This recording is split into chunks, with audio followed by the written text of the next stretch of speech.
Mesdames, Messieurs, bonsoir, bienvenue dans votre journal du 24 mars. Voici les titres. Le PDG de Saint-Tron mis en examen. Une information judiciaire a été ouverte contre Robert Moore à la suite des perquisitions menées à Château-Renaud il y a plus d'1 an. L'entreprise de produits chimiques est également mise en examen. Elle est responsable de nombreuses pollutions. Alerte à la rougeole partout en France. Plus de 3000 cas ont été recensés pendant les 2 premiers mois de l'année. En région centre, le nombre de cas a été multiplié par 200 entre 2006 et 2010. Enfin, défaite du Saint-Cyr Touraine Handball hier soir, mais belle performance quand même des Saint-Cyriens contre Chambéry, le leader de la division 1. Le SCT perd seulement de 3 points, score final 34-37. La société Saint-Tron à Château-Renaud et son PDG Robert Moore ont donc été mis en examen pour, entre autres, mise en danger de la vie d'autrui et non-respect des règles de sécurité. Cette mise en examen fait suite à la perquisition monstre menée dans l'entreprise il y a 1 an. Saint-Tron a été plusieurs fois responsable de pollution dans les alentours. Sébastien Banger. Il y a un peu plus d'1 an, l'usine chimique Saint-Tron, près de Château-Renaud, voyait débarquer 70 enquêteurs pour une perquisition géante de 3 jours. Des kilos de documents saisis, des disques durs copiés et de nombreuses auditions ont permis aux enquêteurs de constituer un dossier solide. Conséquence de ce long travail d'investigation, si la société Saint-Tron est épinglée par la justice, il s'agit surtout de la mise en examen de son PDG, Robert Moore, pour mise en danger de la vie d'autrui, exploitation non conforme et non-déclaration d'accident. Ce à quoi le PDG explique dans les pages de la Nouvelle République qu'il a la conscience tranquille et qu'il trouve cette mise en examen mystérieuse. Pourtant, côté syndicat, on estime que les charges sont lourdes, mais qu'elles semblent légitimes. C'est l'aboutissement d'un combat de pas mal de temps. À chaque fois, ça a été des constats, ça a été des mises en demeure, c'était la CRAM, l'inspection du travail qui faisait des constats et qui à chaque fois faisait que, en mettant ces mises en demeure, a abouti à ce que le préfet prenne la décision plusieurs fois de consigner des fonds. Et là, en fait, c'est la justice. C'est suite à... Et maintenant, il y a eu cette perquisition qui a fait qu'on aboutit à cette mise en examen. Au-delà de cette mise en examen, ce qu'attendent les employés de l'usine, c'est l'amélioration des conditions de sécurité. Un point sur lequel ils ne transigent pas. Enfin, ce que ça pourrait apporter, c'est que ça améliore la sécurité à l'intérieur de l'usine. Parce que, je l'ai déjà dit, je le répète, à l'intérieur de l'usine, on a eu des mises en demeure. Actuellement, il y a une mise en demeure qui est tombée il y a 1 semaine. Il y a une consignation de fonds. C'est bien la preuve que la sécurité n'est pas respectée dans l'usine. Le dossier est désormais entre les mains d'un juge d'instruction spécialisé sur les questions de sécurité industrielle et d'environnement. Miguel Duquesnay a débuté une grève de la faim pour protester contre ce maintien en détention. L'homme est incarcéré depuis 8 mois dans le Loir-et-Cher. Il est mis en examen pour tentative d'homicide volontaire. Il était au volant de la voiture dans laquelle Luigi Duquesnay, ce jeune gitan, a été tué.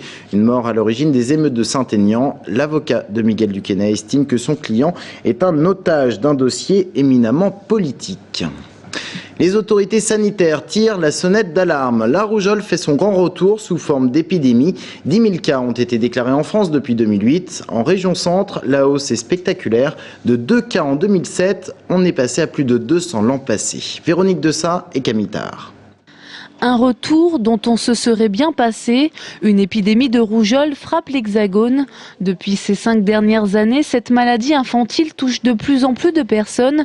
La cause de cette recrudescence, les gens ne vont pas assez souvent se faire vacciner. Après les années 80, on a changé le vaccin puisqu'on a associé rougeole, oreillon, rubéole. On fait quand même 2 injections par sécurité parce que même en faisant une seule injection, il reste quand même un pourcentage d'enfants non protégés. Si le vaccin ROR est bien connu de tous, la menace d'une épidémie n'est pas prise au sérieux. Pourtant, les chiffres en témoignent. L'explosion du nombre de cas de rougeole n'épargne pas la région centre, avec 208 cas en 2010 contre 106 l'année précédente. Et la palme revient sans conteste au département d'Indre-et-Loire, avec 69 cas en 2009 contre 11 pour le Loir-et-Cher la même année. Cette épidémie ne touche pas seulement les enfants. Le CHU Bretonneau reçoit aussi bon nombre de jeunes adultes pour cas de rougeole. On a un tiers des sujets jeunes ayant entre 20 et 30 ans qui ont une rougeole, qui sont hospitalisés avec des formes qui pouvant être graves, avec une mortalité qui est non négligeable, puisqu'à l'heure actuelle, nous sommes au 5e cas de décès en France sur 10 000 cas, donc c'est relativement important et préoccupant. La vaccination contre la rougeole reste encore la seule mesure de prévention efficace. Elle sera d'ailleurs classée priorité nationale au cours de la semaine européenne de la vaccination. Elle se déroulera du 26 avril au 2 mai 2011. En bref, un motard des douanes en service a été percuté ce matin par une voiture sur la 10. L'accident a eu lieu au niveau de l'aire de repos de Nouâtre. L'homme est actuellement dans un état grave. Les cantonales, deuxième tour, J-3. Et ce soir, un portrait du canton de Ligueuil dans le sud de l'Indre-et-Loire. Là-bas, il s'agit bien d'un duel gauche-droite, un duel auquel les habitants du canton sont habitués, puisque depuis 1979, le canton n'a connu que 2 conseillers généraux. Et il s'agit justement de ces 2 candidats, Anaïs Michaud et Anaïs Laurent. Michel Guignodo contre Michel Giraudot, un duel que l'on connaît bien ici à Ligueuil. Et pour cause, le candidat du Rassemblement pour la Touraine avait destitué son concurrent d'hiver gauche en 1992 en tant que conseiller général, poste qu'il avait conservé depuis sans discontinuer. Mais cette fois-ci, les choses pourraient bien changer. Nous sommes arrivés en tête sur le canton. Nous avons constaté un recul de 9 points de monsieur Giraudot. Bon, donc les électeurs ont-ils voulu marquer une sanction de ce bilan? Eh bien, ils le diront dimanche prochain. Nous nous connaissons depuis longtemps. Nous avons nos différences, mais nous avons mené, je pense, jusqu'à ce jour, une campagne qui a été une campagne de respect mutuel et de sérénité. Et nous souhaitons que jusqu'à dimanche prochain, les choses en soient ainsi. Un face-à-face respectueux, mais néanmoins déterminant. Les 2 hommes qui sont arrivés au coude à coude au premier tour devraient difficilement se démarquer dimanche prochain. Le deuxième tour, c'est le choix entre 2 hommes. Là, on laisse un peu de côté les programmes, on laisse un peu de côté, sans les oublier pour autant, tout ce qui a animé la campagne électorale.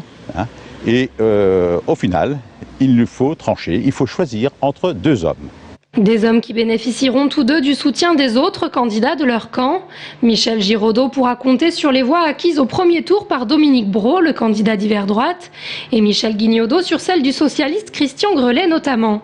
Un soutien qui n'impliquera pas malgré tout le ralliement du candidat d'hiver gauche à la majorité départementale s'il est élu. Quant à son adversaire, il réaffirme son opposition à Claude Roiron. J'étais dans l'opposition au Conseil général, je dois le dire, en désaccord avec notre présidente Claude Roiron par rapport à ses choix qui me semblaient quelque part injustes. Si l'on additionne toutes les voix de droite, Michel Giraudot l'emporte avec moins d'1 point d'avance. Mais c'est quand même son concurrent Michel Guignodo qui a eu l'avantage au premier tour et peut se targuer d'avoir reçu spontanément le soutien de toute la gauche. Le Saint-Cyr-Touraine handball recevait hier soir Chambéry dans le cadre de la 17e journée de LNH. Résultat, une défaite 34-37, mais une belle performance des Saint-Cyriens contre une équipe invaincue dans ce championnat. Sébastien Germain. Un mois après Montpellier, le SCT handball a une nouvelle fois tenu tête à un cadre de la D1. Hier soir, les Saint-Cyriens se sont inclinés 34-37 face au leader chambérien toujours invaincu. De quoi donner des regrets à François Berthier. Je suis presque un peu déçu parce que j'y ai cru. Physiquement, on a, on va dire, globalement tenu parce qu'à la fin, 3 buts, ça aurait pu être 36-35, on aurait pu perdre que d'1 but. Voilà, donc je suis satisfait de la prestation parce que sur la globalité, mettre 34 buts, on va dire c'est pas mal, mais on aurait dû en mettre beaucoup plus. Et après, bon, perdre, c'est jamais facile. Et puis là, on est un peu frustré parce qu'on a l'impression d'avoir été pas trop loin, quoi. En première période, Saint-Cyr joue libéré et bouscule les Savoyards. Les 2 équipes se livrent un mano à mano où les attaques prennent clairement le dessus sur les défenses. Sous l'impulsion notamment d'Hernandez Paula, le SCT reste au contact des vice-champions de France en titre. Et à la mi-temps, tous les espoirs sont permis avec ce score de 16 partout. Mais Philippe Gardan et ses joueurs ont trop d'expérience pour tomber dans le panneau. Et le premier quart d'heure de la seconde période va être fatal au Tourangeau. Xavier Baraché, le champion du monde, et ses coéquipiers créent un écart qui sera définitif. La fin de match est très enlevée grâce à des Saint-Cyriens qui ne lâchent rien. En témoigne ce retard final de seulement 3 buts. On sait qu'ici c'est toujours chiant de jouer. Parce ils ont des bons repères, on a vu les matchs, on sait que c'est une équipe qui joue bien, qui joue avec une espèce de faux rythme qui ne va pas forcément bien. Là on voit qu'ils ont quand même quelques matchs maintenant, depuis le début du championnat, ils ont pris l'habitude de s'affronter à des mecs de D1, donc on voit qu'ils prennent de l'assurance, c'est fluide. Donc voilà, et puis c'est dangereux de partout. Et puis je pense que le travail de France de Maya commence à payer aussi. Place désormais à des adversaires un peu moins glamour pour le SCT, mais encore plus important. Pour les 2 prochaines journées, les Tourangeaux affrontent Dijon et Toulouse, 2 adversaires directs dans la course au maintien. Les fouilles archéologiques du tramway de Tours s'ouvrent au public. Samedi, vous pourrez vous rendre avec réservation sur le site du futur centre de maintenance à Tours-Nord. 4,5 hectares sont minutieusement fouillés par les archéologues de l'INRAP et du Conseil général, avec à la clé la découverte de traces de la civilisation gauloise. Gaël Poulain.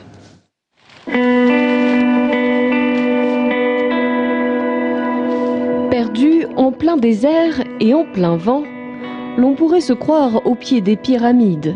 Mais ce chantier de fouilles archéologiques se situe bien à Tours, un secteur qui verra bientôt se croiser voitures et tramways, mais qui pour l'instant révèle ses secrets. Là où il y a fort longtemps s'étendaient les terres de 2 fermes gauloises. Voici quelques échantillons des productions céramiques gauloises que l'on peut découvrir sur le site. Alors vous avez ici par exemple le sommet d'une poterie avec son col, et puis le fond de la céramique qui à terme vont permettre de reconstituer la forme du vase. Nous n'aurons pas l'objet en entier, mais sa forme nous permettra de l'inscrire dans une typologie et d'essayer de dater les structures que nous avons rencontrées sur place. Des structures qui peu à peu se dessinent sur la terre asséchée, marques de fossés, traces de construction. Sur ce vaste espace de plus de 4 hectares, c'est alors tout un mode de vie qui s'expose aux archéologues du département et de l'INRAP.